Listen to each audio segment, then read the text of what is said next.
بسم الله الرحمن الرحيم. waxaan maanta hadii Allah wadada ogolaado halkan ku degi doonaa maansa la yiraahdo ilduuf. maansadu waxay ku bilaabanaysaa sidan: waqti igu adkaa adna ku irmaan maxaan aawada ilinta u quboon ubaxyada cudoon ardaagiina dhigay anigoo awood eber taagan oo adig ku ildaran areen dhexe maxaan dhaxamaha anbaday sida aayad iyo axaadiista nabi afku muxuu akhriyay magacaaga oon inuu lahaa erga iyo maxaan araar soo diro asxaabtaada iyo ehelkaba u maray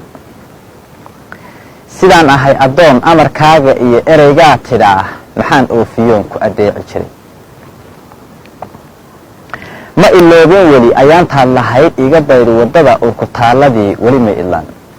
arxanlaay adduun male aayateen nafsiguna amaah iyo male ilow shalay baad ifteen ilays nuurla iyo ilix baxay ahayd maantana abaar oo maniya kulayl waxa tahay indhaha inankooda guba waase amar alle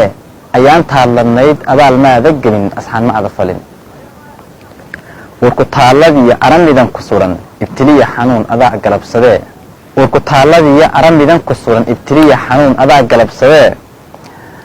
galabsadee ha u eersan ruux kolley waa adduun umalkiiyo dhibtiyo waxaan kugu unkamay u adkaysadee